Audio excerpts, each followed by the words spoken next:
The story is told, though who can say if it be true, of a clan of medieval warriors awoken in modern-day Manhattan, of the animated series that told their story. It is an age of darkness. Superstition and the sword rule. It is an age of fear.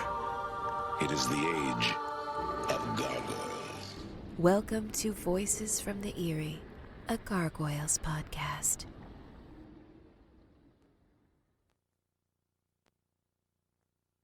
This is Night Watch, reporting from New York, Travis Marshall. Tonight, more on the news that has rocked Manhattan, if not the world. Welcome to a special edition of Voices from the Eyrie, a Gargoyles Podcast.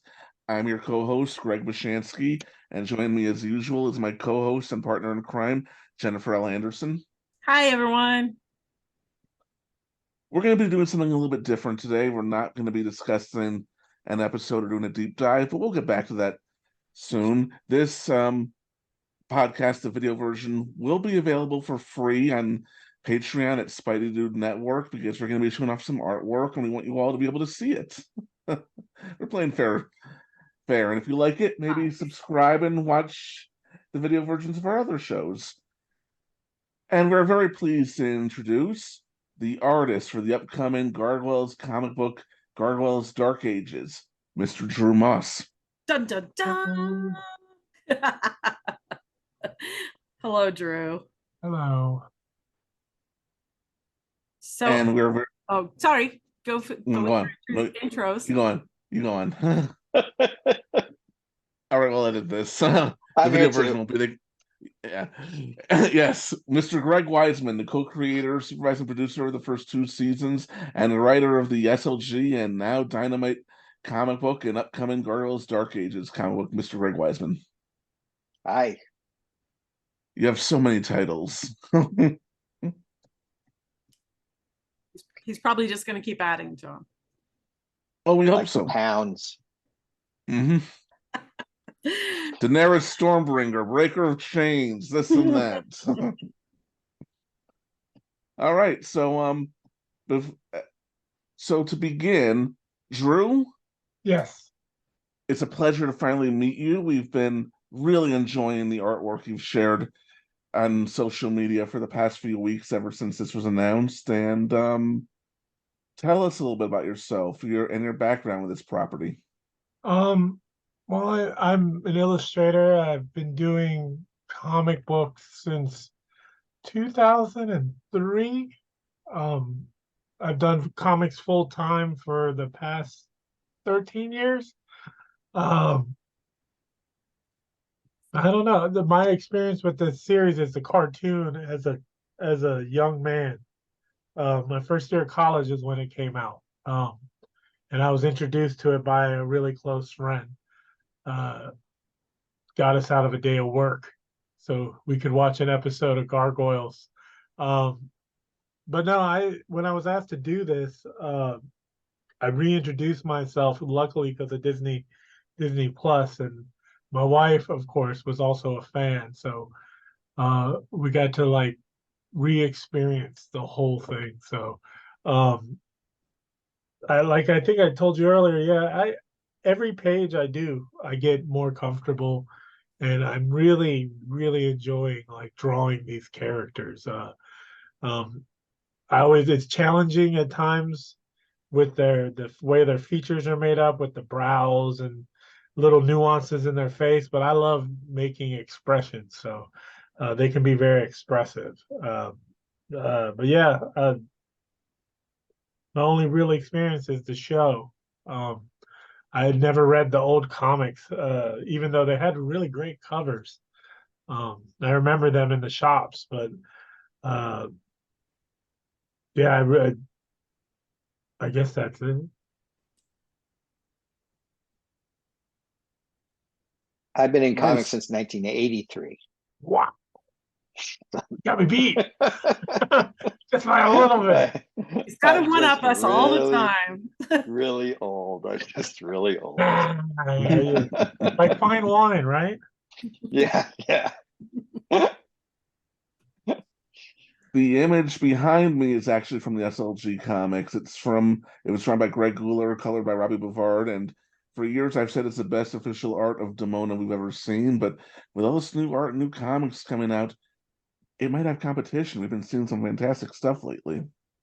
Yeah, it looks awesome though. Yeah, I believe that was the last page of issue 10 of the SLG run.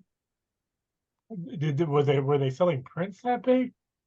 No. I was lucky.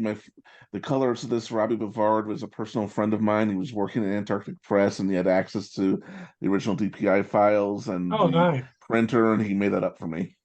Nice. And he A didn't lot of make glare. A lot of glare. Yeah, that's Robbie's fault. No, it's my fault.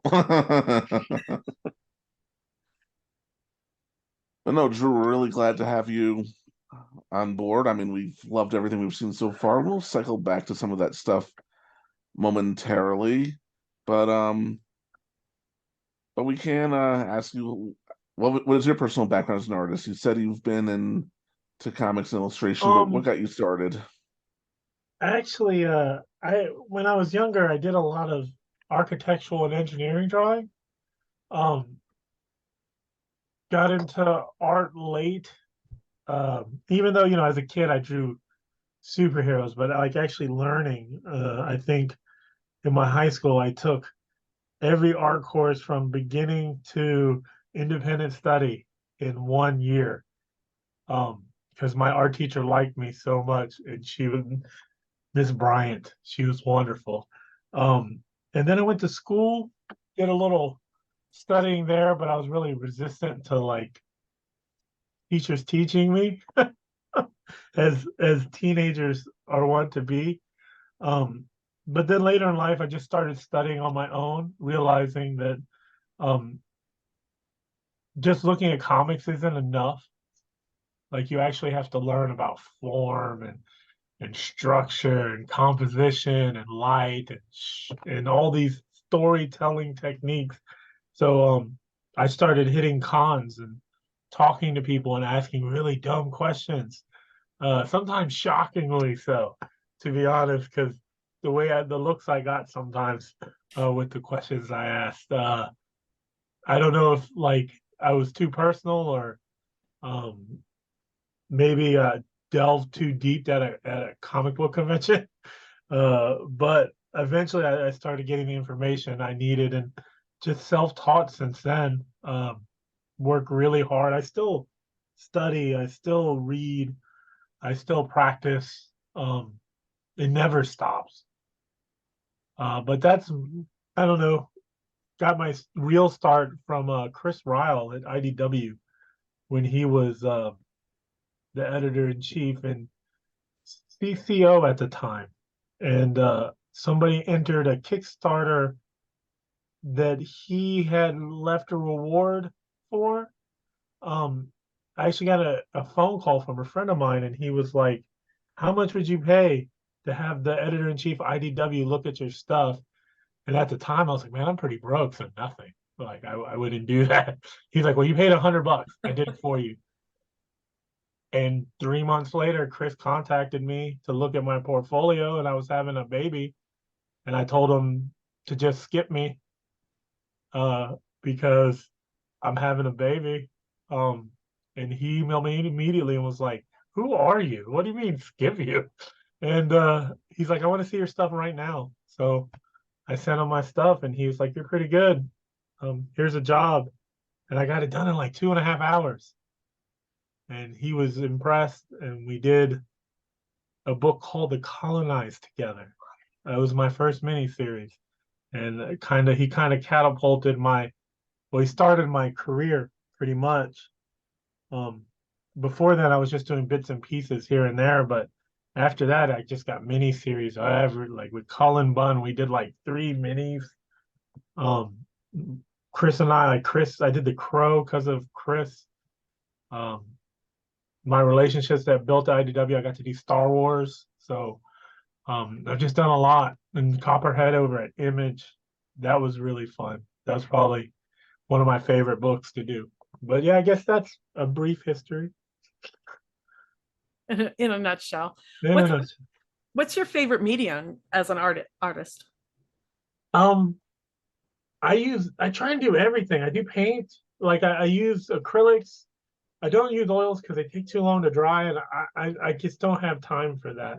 Watercolors, gouache, ink, and markers, and everything.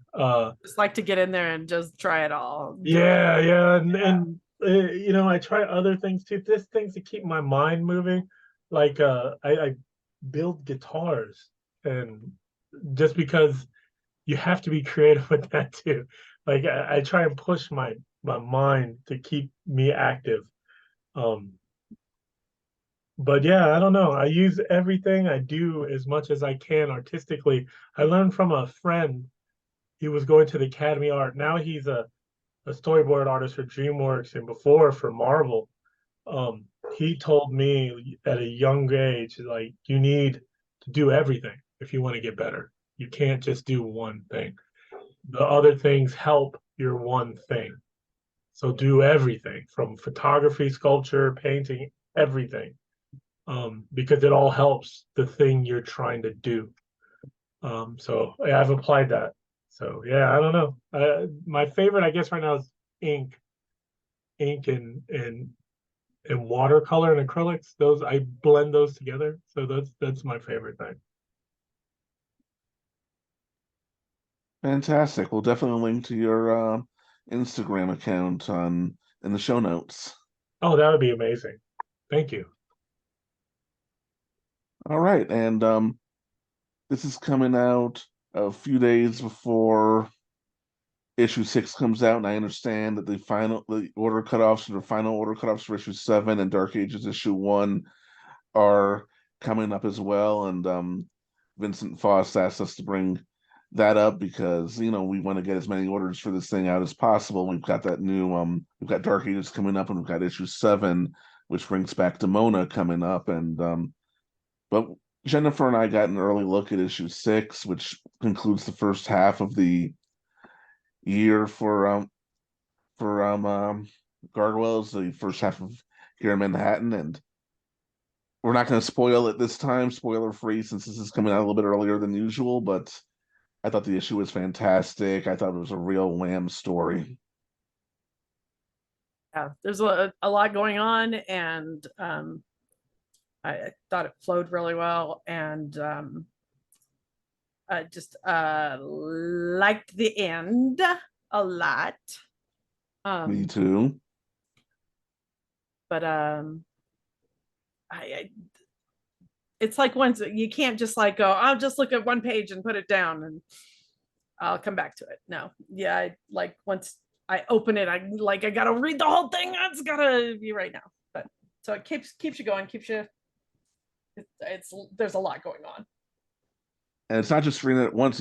You read it, you look at every page, you get to the end, and then, holy crap, I have to go back and read some parts of this now that I got a little bit of a reveal there. But Awesome. I step back, all right, how much of this was shown to me that I wasn't paying attention?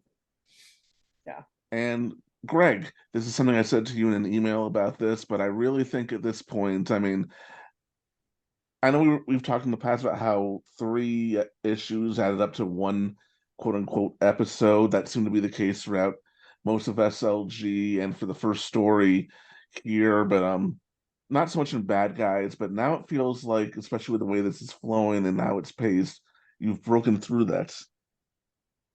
Yeah, I mean, it took some effort for me, honestly, but I felt like really starting with issue 4, I sort of cracked the code.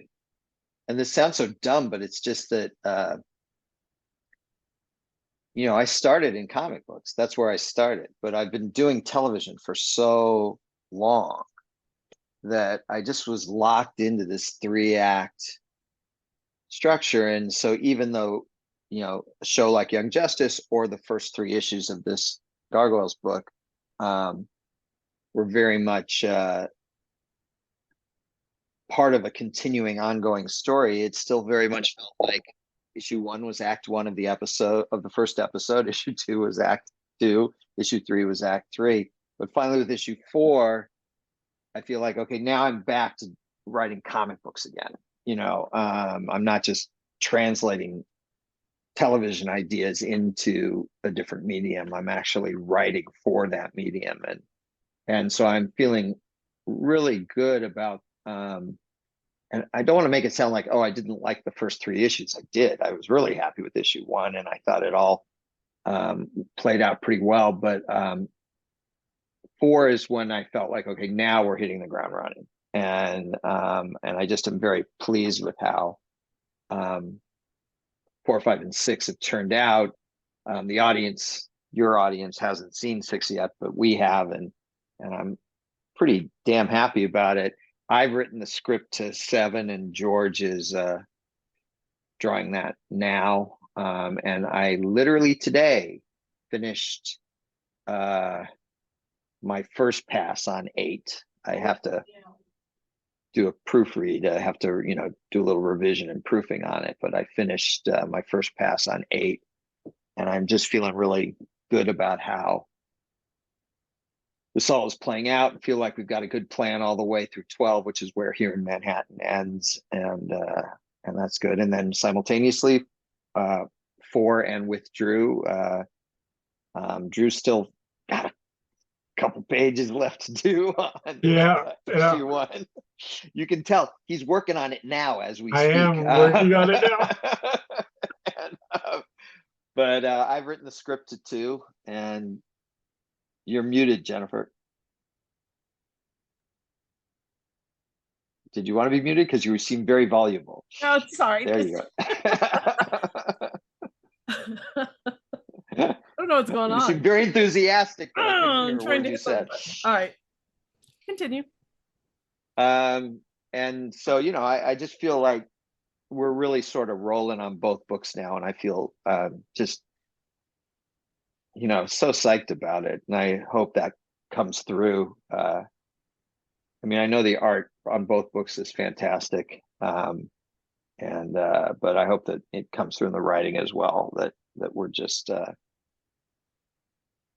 we're really have momentum now, it feels like to me, on both books, and I feel pretty good about it, and less bound in by that television structure that I'd sort of did on the SLG title, not always, but a little more, and definitely did on the first 3 issues of this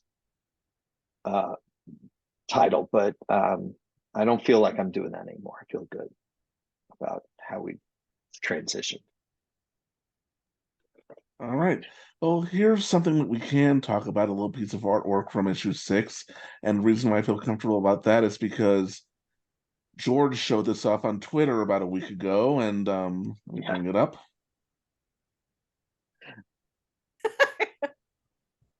This was fantastic. And wait till you see the color version, everybody. Wait till you see it. Yeah. Yeah,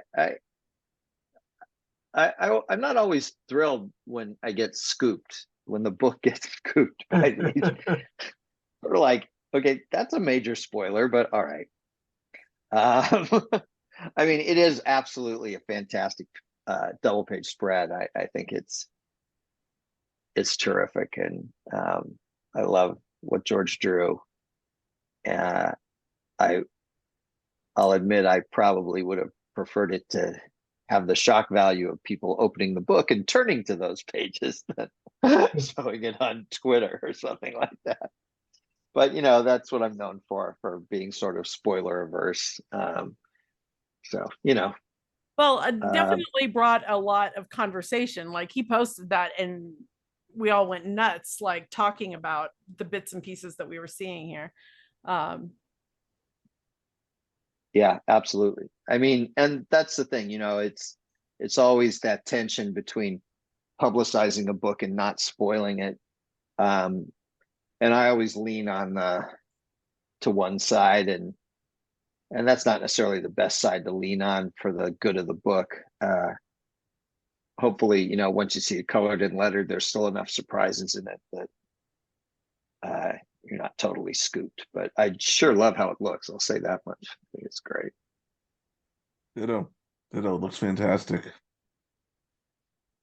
I mean, hey, our first peek at the space spawn after all these Yeah. years.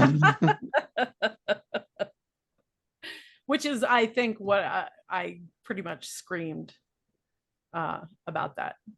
That is awesome.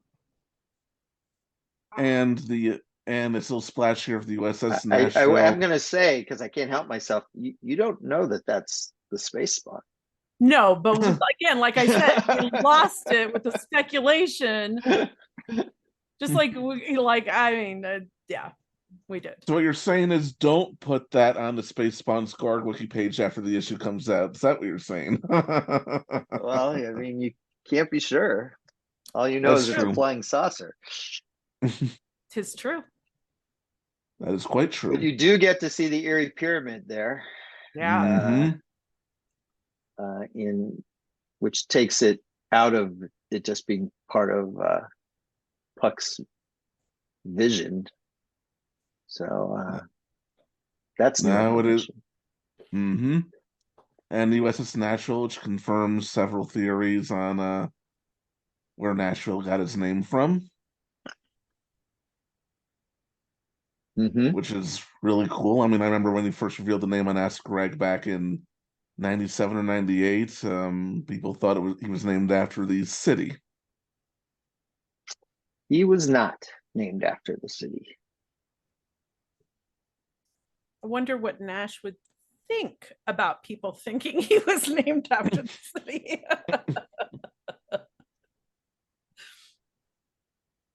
Maybe we'll find out someday.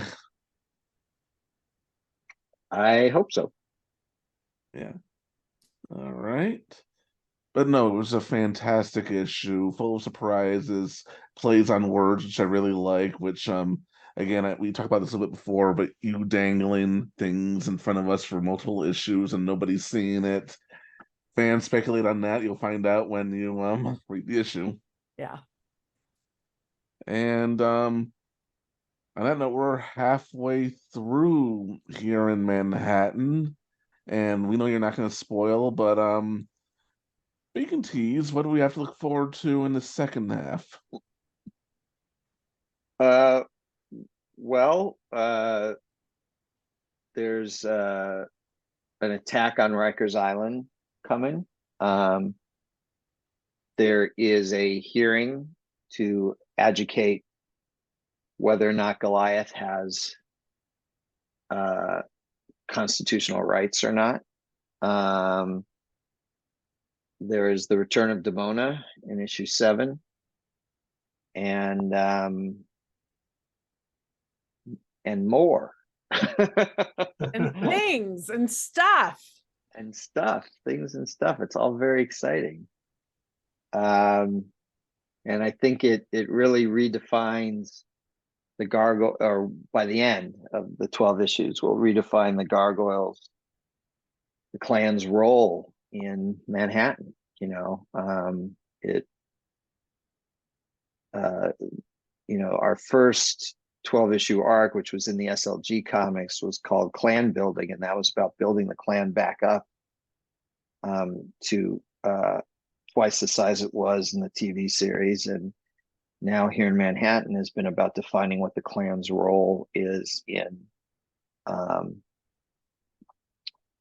New York. And then meanwhile, over in Dark Ages, Drew and I are defining what the original alliance between humans and gargoyles was like in the year 971.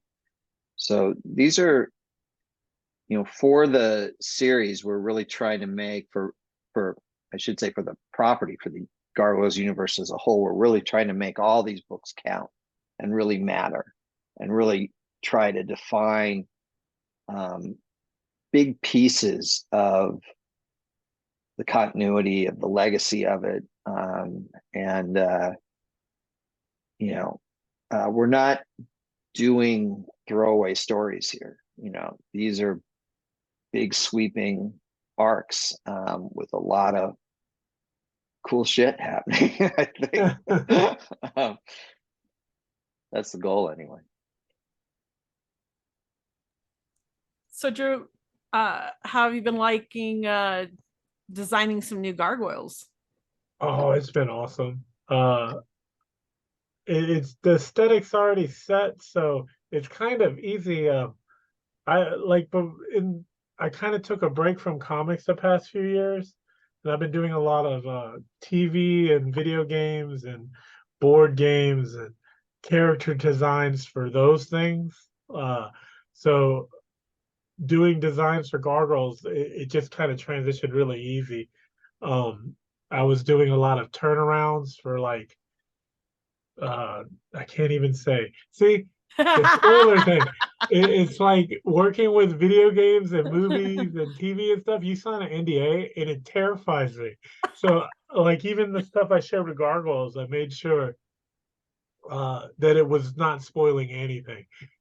Just because I just had that experience. I did like some toy stuff for Marvel and Hasbro like a year ago, and they just came out, and I've been holding that secret for over a year. So, but no, I really enjoyed it. I actually have this this book here. This is like the script, every page, and in the back I have tons of reference stuff. And I do this for almost everything I do. But with Gargoyles, I went the extra mile. I mean, because Greg, you don't understand. You haven't seen Greg's scripts. But at the end, Haven't I? You really have. I've seen them. Well, and you don't have any reason to miss anything, man. Yeah. You got so much information. So it is a godsend, to be honest. I've worked with a lot of writers, and Greg is one of the best for sure. I even have some of the pages that you can't see that I've printed out because a lot of these characters look younger, so I can't use the reference essentially. So I have what I've drawn, and I have to, I hate to say this, but like I forget nuances, and Greg catches me. He's caught me a couple times where I've forgotten something, and I make sure that I look back at the actual pages. This is a double page spread. I can't show you, but I have it. There's actually an edit on it now that this is the old one because it's been edited because I drew a character. Can we say that his right hand man, Greg? Is it all right to give his name? Yeah. Okay, so Lefty. We changed because I kind of drew him as a mirror image of Demona, and Greg pointed out you can't they're not the same. They're related, but they're not the same person. So, he didn't say that, but in essence, that's what I was thinking. So I kind of we changed the design, and this is actually the version on here is the old one, because I had printed it out already before I made the change. But no, it's been really neat trying to come up with designs on some of these characters to make them younger, but not but still familiar. It's tough. Clearly recognizable as who they are. Yes, yes, and I know in cartoons they tend to kind of when designs they're very similar. Like a lot of the humans kind of have the same structure in a sense. So doing that too, giving them a unique visual voice too. It's not challenging, but it's fun. And like I said, I've really been enjoying this. I haven't enjoyed drawing a comic book in a while, and this one has been a lot of fun. Yeah, even drawing them in stone, which I'm doing right now, actually, how different that is because you can't just draw them exactly the same and put little marks to make them on them. Yeah, because they crack out of it, right? So they kind of have a different look at that as well. Because I try and make them look like statues, but I don't know. It has been fun. It's been challenging at times, but like I said, I have so much. Greg is obviously the creator, so he's the best resource. I just look at the script and click all the links he put in there, and it really helps me. I should point out that the other Greg Bashansky here, has been very helpful because sometimes I'll go to that reference, that Garg Wiki reference thing, Yeah. and go, what we need isn't there. So then what I do is I contact Greg and I say, I need you to put something up there so that I can use it to give to Drew or to George. And so Greg has been phenomenally patient with me Well, and thank you, helpful other Greg. in fleshing out that wiki with more art, so that the reference is there when we need it. I think I saw one that was updated for, I think it's Chaw, like I, Yeah. because I'm Yeah, drawing him now, and there was like 2 extra pictures that weren't there before. I view it as I'm contributing to help something that I love. So No, I appreciate it. Trust me. Staying I on just want model- to say that what Drew's been doing on the book has just been so thrilling to me. There's this, we sort of open, I don't think this is much of a spoiler, but the story opens in Manhattan in 1997. that art was already shown off. In fact, I'll bring it up. Okay, both pages, were they? The two? I think so. It doesn't Yeah. have the text in there though, that has the dates. Here's, Right, I know, but the yeah, here's his but cover. if you can, there's the cover, yeah, which is fantastic. I love how he draws Mentor. Mentor is what Hudson was called back in 971. But just this page and the very next page, I just love what you did, Drew, on this. Just what a great way to start us off. Just sort of, we're going back in Hudson's memory. We're transitioning, over 1,000 years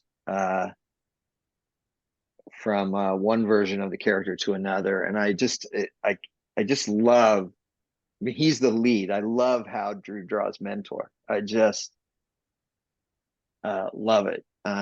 We've got these great new characters, and we've got, as we've said, these younger versions of characters you're more familiar with, but and a few obscure characters thrown in there as well. But the heart of this book is young Hudson, or Mentor, and I just He's so love much the way fun. Drew's drawing him.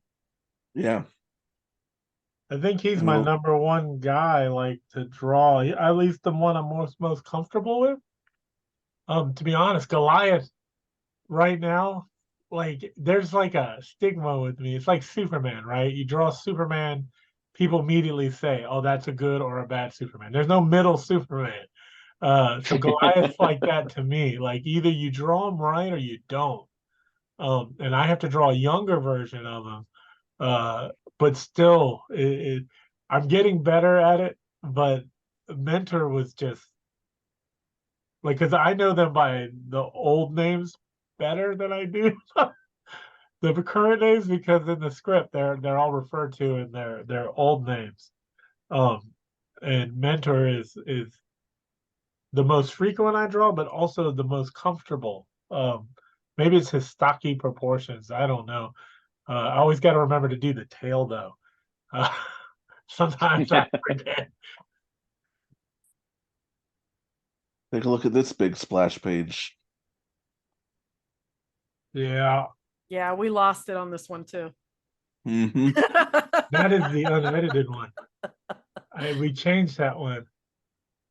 Yeah, there's Tail. one. Yeah, Chump's tail is way too long. Yeah, But we fixed it. we Other fixed than it. that, Yeah, it's fixed. other than that, doesn't that look great? I mean, just look at that. It's just, everybody looks amazing, and I just am absolutely loving our young Hudson, and I love Drew's style with all of this. Just, I think it lends well to the characters. yeah, it's just really exciting to me. And then a bunch of, again, familiar characters, but younger, and then a handful of new characters in there. And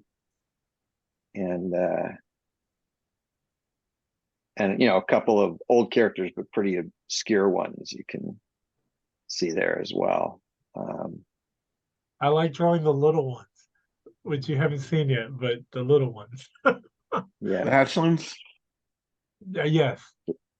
Yeah, they're 7 years old biologically. It's pretty awesome. It was Yeah. tough. Love it. Nice. They're very cute. They're really adorable. I'll tease so you too. with that, but they're just really fun. Yeah. Here's one that you can both answer, and from different perspectives, doing the research into the era, making sure the story lines up with history, that the art lines up and the designs line up with what was going on in 971 Scotland. What was that process like? Well, from my standpoint, I've been, researching this period, this era of Scottish history on and off since 1994. And I have loads and loads of notes. And the thing is that the research is always updating. It's constantly in flux. They learn something else and they find something else. And I'll be honest, I'm a little paranoid that I'll write something that was up to date the last time I checked. So I'm constantly rechecking, but they learn so much more all the time that it wouldn't surprise me if we get some stuff wrong, but we are working really hard not to. I mean, really hard not to. Do you feel like you've painted yourself into a corner in any way, shape, or form from previous stuff, or? No, I don't. I feel so we've talked about this before, I think, on the podcast, but the whole notion that we got the Scottish history right by accident in the show's pilot. Like we didn't look anything up. Maybe Michael Reeves did, I don't know. But the whole idea of Vikings attacking was just like, yeah, Vikings, that's cool. It wasn't like, oh, we did the research and Vikings were attacked. But in fact, by accident, what we discovered later was, oh yeah, Vikings were attacking the west coast of Scotland in and about 994 AD. And so having gotten it right by accident, we then determined to try and get it right from then on in, and got some amazing stories. I mean, we've talked about City of Stone on the podcast already. We've got Avalon coming up not too long from now, and others. And so we're weaving fictional characters in and among historical figures, and we're trying not to, break the history. In other words, there may be things that aren't reported in the history, like all the humans downplayed the gargoyles, and then they became sort of mythological figures down the road. And so, no, that's not part of the history. But we're saying, yeah, it was part of the history. So obviously, we're weaving these fantasy elements into the tapestry, but the history we're trying to keep as accurate as possible. And it's so interesting. There's so much conflict and so much drama that I don't feel like I've ever feel like, I got to deal with this now. It's like, oh, good, I get to deal with this now. It's just a lot of fun. I mean, we don't, for example, if there's a battle, there isn't like a contemporary account of how the battle went. So that gives us a lot of flexibility to make up how the battle went, to add the gargoyles to the battle and that kind of thing. But the date of the battle and who was involved historically, we'll make sure those human figures that historically were involved in this battle are there, and then we'll add in our characters and we'll play the battle out the way we think best. And again, for me, the challenge is just keeping up with the scholarship, because I'm not, I didn't major in history in college. I'm not a very good scholar, but I'm trying really hard. And I think that'll show through in the book, that there's a richness to this that comes from it being part of this weirdly semi-accurate retelling of history, that I think just gives the book a deeper resonance than it would have otherwise. So that's been fun, just a lot of fun. And then finally, again, these stories have been living in my head for decades. So finally getting to see them, Drew bringing them to life has just been a real kick for me. What's the question again? If you let Greg answer first, you're always going to be like that. Oh, no, that means that Greg drones on endlessly. But we love you for it. Nice. That's why Yeah, right. Right. It was about doing research into the history for the art. Yeah, for me, Greg does all of that. My research is more like visually, like costumes and that kind of thing, or is that all? Excuse me? Like costumes, like yeah. The garb, whatever they're wearing.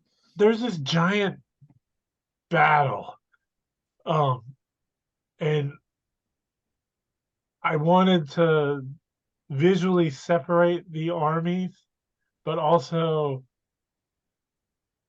save myself a little bit of turmoil, because if every soldier looks different, I'm going to be drawing this issue for the next 5 years. So I have to kind of simplify everything. But I looked into the armor that they were using then. But I wanted them to contrast each other dramatically. So because there is a page where they're just everywhere. And it's just because I finished that one yesterday. So PTSD is fresh. Oh man, it took a long time, man. But that's okay, because I mean, the fruits of the labor speak for themselves, right? Like, even though it is a task doing it, but when it's done, you're like, wow, I did all of that. That's crazy. But yes, and even on the double page spread I just had over there, just trying to get close, but also not getting so close that I'm pulling what little hair I have left out with every soldier. But no, I've actually, it's been, like I said, so challenging, but I've enjoyed it. And there's a difference when you draw Spider-Man, a Spider-Man book or an X-Men book. Groups are a lot harder. Team books are just harder to draw. Like with Spider-Man, it focuses in on 2-3 characters, When you get the X-Men, I mean, it's 15, 20 people you're drawing all the time. And Gargoyles is like that. There's just so many different people. And luckily for me, Greg keeps them in there often, so I actually get acquainted with them faster. A lot of writers, what they'll do is try and save the artist a little by just focusing on 1 or 2 people, and then all of a sudden you get this giant splash with everybody, and you're like, I don't even remember how to draw most of these people. But Greg peppers them in. Not saying it's overwhelming. No mercy is basically what you're saying. No, it's like Mentor will be there, and then you won't see Goliath for 3 pages, but then he'll show up. He's not forgotten. Some people draw, they'll write a book and that character will show up maybe 3 times in 4 issues. While Greg keeps them fresh in my mind.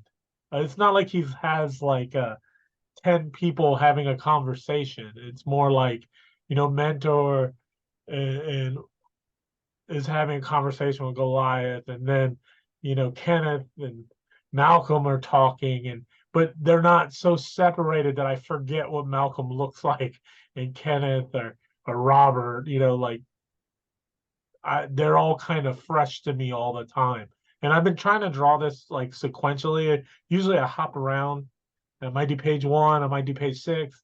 But with this, I've just been 1, 2, 3, 4, and I just been going through it like that. And yeah, it keeps it fresh, because usually I don't get used to drawing these characters till like issue 5.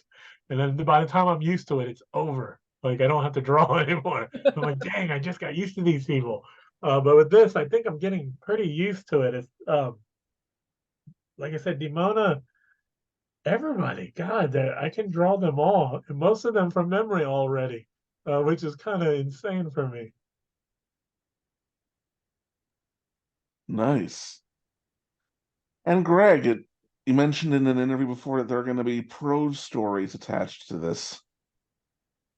Yeah, we've got a larger page count. Don't want to scare Drew, though. He doesn't have to draw these extra stories. And we had, so there's these stories I wanted to tell for new fans and old. For some of the hardcore fans, they'll be a little bit familiar with aspects of these stories, although they're fleshed out, so there's more. And they're set even further back. So this series, so the main Gargoyles series is set in 1997. This series is set in 971. That's 23 years earlier than 994, which was the original pilot medieval setting. So we were pulling back 20 plus years. And then these prose stories are set even further back. And Nate Cosby's our editor. Nate and I discussed how we'd love to get these stories here because A, we think they're fun stories. We really like them. B, we think they really do provide context for who Cullen is, who Malcolm is, who Kenneth is, who Robert is, who, gives us a lot more sense of these characters, where they're coming from, what motivates them, all this sort of stuff. Not stuff you absolutely have to appreciate the book, of course, but who doesn't love more context and more stories with these characters? But let's face it, these are human-centric stories. These are stories about royal intrigue among the humans in places like Edinburgh Castle and stuff like that. And they do not involve our Gargoyles characters.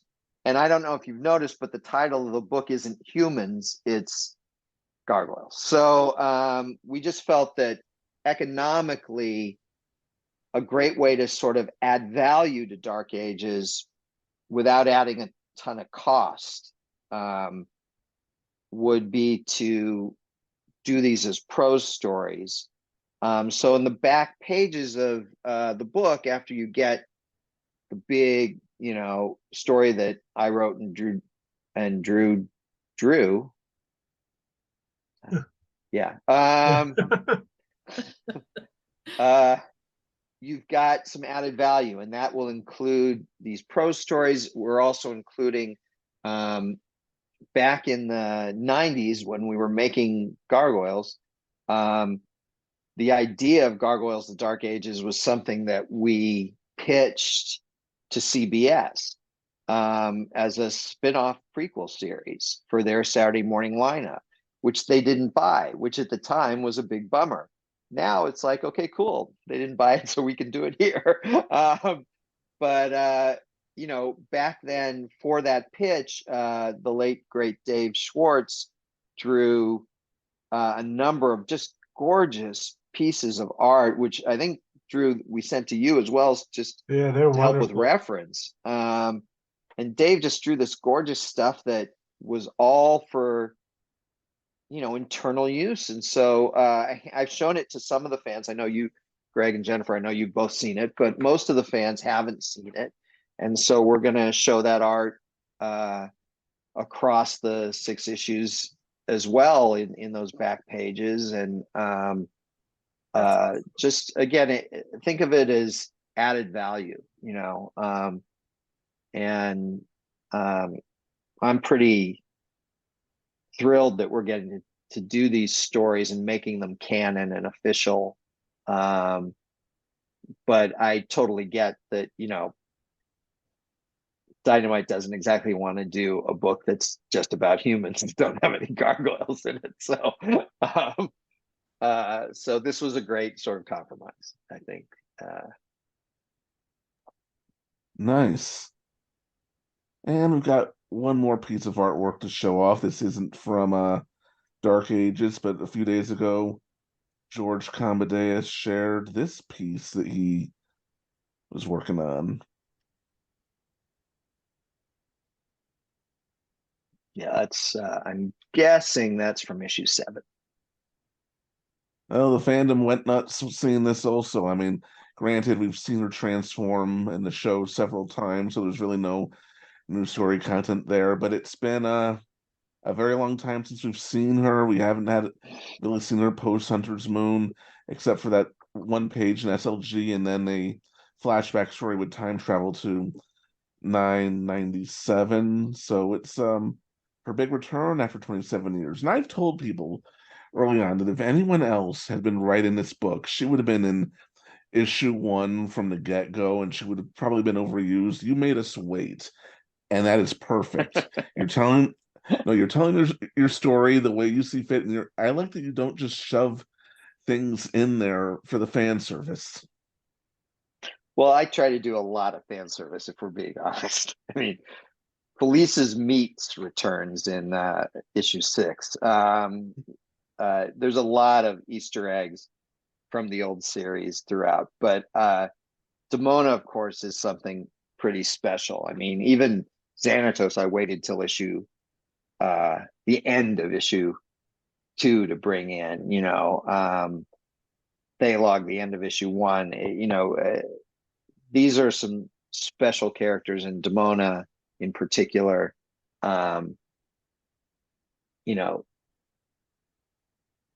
You want her to count.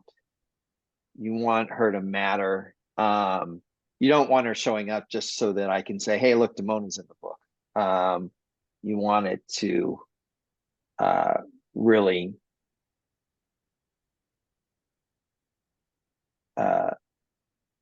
have her appearance be significant, have her appearance matter. And I think you'll see that in issue 7. And we've got, obviously, big plans for Demona down the road. And I'm not going to say what they are, but they're huge. I mean, we've got a lot of stuff going on, and and Demona as Angel in Dark Ages also has a pretty significant role that increases. And I do think that the 2 titles, while you don't have to read them both to enjoy them both, you do get, there's resonances that I'm intentionally sort of putting between Dark Ages and Gargoyles. And you will get more out of both by reading both.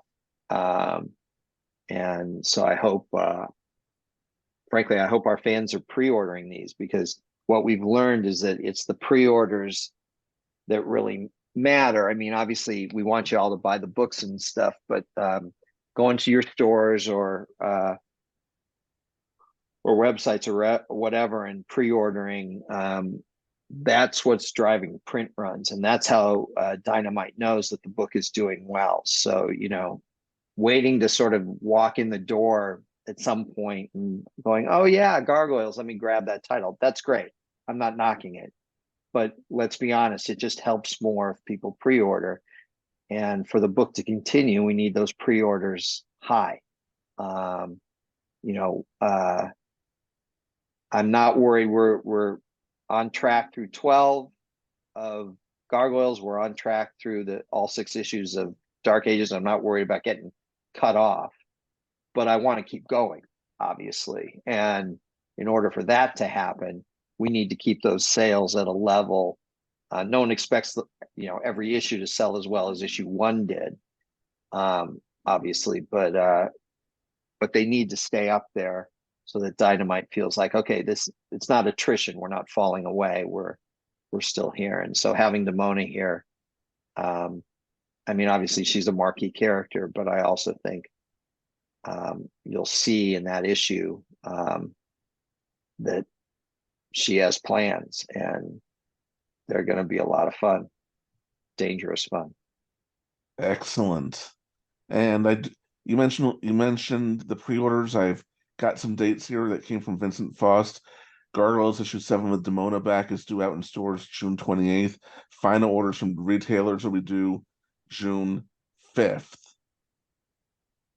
And for Dark Ages issue 1, initial orders will be due from retailers May 25th. Final orders will be due June 12th, and then it's in stores on July 5th. Right. Again, we really want you to buy the book, and however you do that, I'm good with it. But if you really want to help us out, it's the pre-orders. It's the pre-orders that really help us out. So, if you're motivated enough to listen or to watch this podcast, be motivated enough to pre-order and give us a hand there. Please, I've been pre-ordering. All right, and let's begin to wrap things up. So we just have one more real question here, and the Marvel run, and especially the SLG run, there's been word every now and then of plans to reprint those. Any updates on that? Yeah, I don't have an update on it. I know that Dynamite wants to reprint both the Marvel series and the SLG series.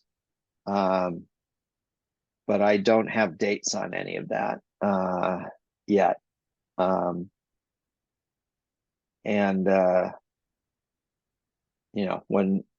When I do, you guys will be the first to know, and then the fans will be the second to know right after you two. So we're so special. Yes. All right. Normally I would ask if you guys wanted to plug any projects, but this entire recording has been one gigantic plug. So but do you have anything you want to plug? Really? I have nothing else to plug except Gargoyles. I'm all good. I am all Gargoyles as well. Same. All right. Well, go on. I said in for the long haul now. Excellent. All right. Well, if there's nothing else, Jen, do you have anything else? I'm good. This has been fun, guys. Yeah, thanks a lot. Thank you. And Drew, it was fantastic to finally meet you, and we hope to get you on here again, especially when in a couple of years, we're going through the show episode by episode, then we're going to be doing comic stories, so maybe we'll have you back on to talk more Dark Ages. That would be or any awesome, other projects. Man. It was lots of fun, guys. Thanks for having me. All right, and to our listeners, thank you, and go out there and pre-order these books now. Keep pre-ordering them, and join us next time when we come back with Revelations. This has been Night Watch. Sleep well. Thank you for listening to Voices from the Eyrie, a Gargoyles podcast, powered by the Spidey Dude Radio Network, located at spidey-dude.com. If you like this show, then please listen to Spectacular Radio, based on the Spectacular Spider-Man animated series, which features some familiar voices. You can also find these great podcasts: Clone Saga Chronicles, Make Mine Mayday, Amazing Spider-Man Classics, the Sal Buscema Podcast, and Books of X. All of this and more on the Spidey Dude Radio Network. And please follow us on Twitter at From Eyrie. That's From EYRIE. And join us on Patreon at patreon.com/SpideyDude Network for more exclusive content. Thank you.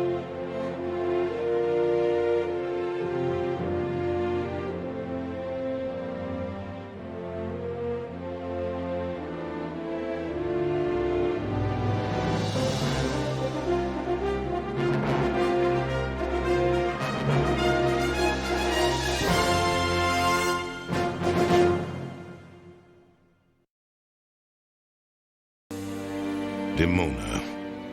So you did survive. I always survive.